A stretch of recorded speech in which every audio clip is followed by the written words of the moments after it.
Bonjour à tous, konnichiwa minna, c'est Kazu. Alors on se retrouve aujourd'hui pour une nouvelle vidéo de nouveau centrée sur le thème Japon. Je vais essayer de faire ça plus régulièrement maintenant que l'été est passé et que les vacances sont passées. Donc aujourd'hui on va faire, ça va être une vidéo encore en une espèce de top, je sais pas si on peut appeler ça comme ça, pour vous indiquer les choses qu'on ne trouve qu'au Japon. Mais pas les trucs standards que vous voyez dans toutes les vidéos machin, c'est ça, c'est des choses que ce que je vais vous dire, c'est des choses que j'ai remarquées moi-même quand j'y étais. Du coup, la première chose, c'est les parkings à parapluie. Alors quand j'appelle ça parking à parapluie, je vais vous mettre une photo quelque part, c'est juste en gros un espèce de casier, sauf que vous pouvez verrouiller l'emplacement où vous mettez votre parapluie pour être sûr de ne pas vous le faire prendre par inadvertance par quelqu'un qui confondrait par exemple. Donc ça je trouve que c'est très très bien. Ça devrait exister aussi en France parce que c'est vraiment très pratique. La deuxième chose, et on va rester dans le thème des parapluies, c'est le distributeur de sacs à parapluie. C'est-à-dire que quand vous rentrez dans certains magasins, dans certains combini, pas dans tous, mais dans quelques-uns, enfin ça arrive régulièrement, en fait vous avez une espèce d'appareil, c'est pareil, je vais vous mettre la photo, vous avez une espèce d'appareil en fait où vous mettez votre parapluie et en fait automatiquement il y a un sachet transparent qui va se resserrer autour pour éviter de mettre de l'eau partout dans le magasin. C'est tout con, mais qu'est-ce que ça doit être pratique. Enfin, je l'ai pas utilisé, hein. Je l'ai vu mais je l'ai pas utilisé parce que il pleuvait pas quand j'y étais, donc ça m'aurait servi à rien. Mais je l'ai vu et du coup je me suis dit que ça devait être ultra pratique. La troisième chose, alors j'en ai parlé dans la dernière vidéo sur les habitudes japonaises qu'on a du mal à perdre quand on rentre, c'est les distributeurs de boissons qui sont littéralement tous les 200 mètres. Et encore quand je dis tous les 200 mètres, des fois c'est même pas tous les 200 mètres, des fois c'est juste une rangée dans la même rue, une rangée de distributeurs collés les uns aux autres. Oui, ça aussi du coup, on voit ça vraiment qu'au Japon, parce qu'en France on en a, mais ils sont souvent juste sur les quais des gares, et en plus comme je l'ai déjà dit dans la dernière vidéo, les produits sont hors de prix. Mais du coup, ça, il n'y a qu'au Japon qu'on voit ça. Et du coup, pour rester dans l'optique des distributeurs, vous avez des distributeurs de tout et n'importe quoi partout. Genre que ce soit des gadgets, des livres, de la nourriture, des cigarettes, des accessoires électroniques, tout et n'importe quoi. En gros, vous pensez à un truc que vous pourriez voir dans un distributeur et ils l'ont fait. En gros. Il existe même des distributeurs de ramen. Mais genre, pas juste les sachets. Les vrais, les plats de ramen chauds. Voilà. J'ai vu ça dans la dernière vidéo de Tokyo no Jo et j'ai halluciné. Je savais même pas que c'était possible. Donc voilà.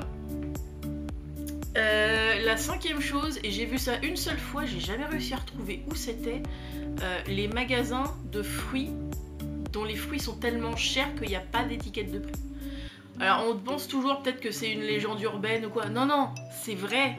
Alors c'est pas forcément pour tous les fruits, mais je suis tombée, je crois que c'était en 2015, devant une boutique où il y avait plein de fruits magnifiques en vitrine avec 0 prix. Et en fait, à l'intérieur, genre c'était la pastèque qui coûtait 32 € ou enfin, encore quand je dis 32 €, je pense que c'est pas très cher. Mais les fruits, en fait, quand tu veux faire plaisir à quelqu'un et que tu vas chez cette personne, tu lui ramènes genre une pastèque ou quoi et c'est bon, t'es le prince du truc quoi. C'est pas du tout une légende urbaine, hein, c'est pas du tout un cliché ou quoi, c'est vrai.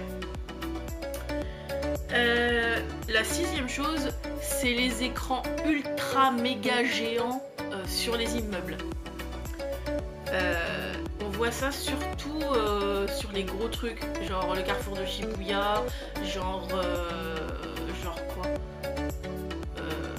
ouais, il y a que le carrefour de Shibuya qui me vient là, mais ça existe dans plein d'autres endroits, et genre les trucs ils sont tellement énormes qu'ils prennent un morceau de l'immeuble et c'est diffusé, c'est pas juste des vidéos muettes, t'as le son, t'as la musique, t'as tout.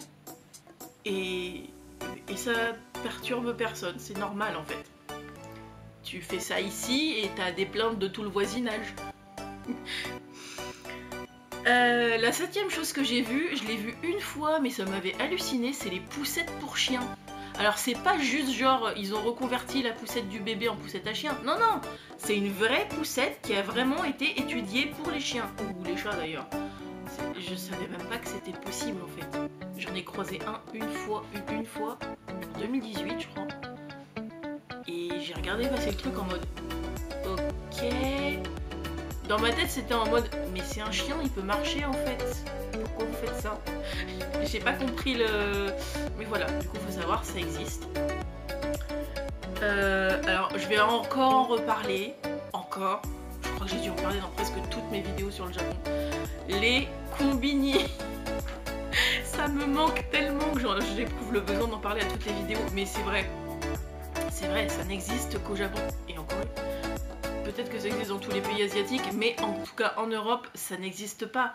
Les supérettes ouvertes 24 heures sur 24 dans lesquelles tu trouves absolument tout et dans lesquelles tu peux même régler tes factures et tes impôts, ici ça n'existe pas.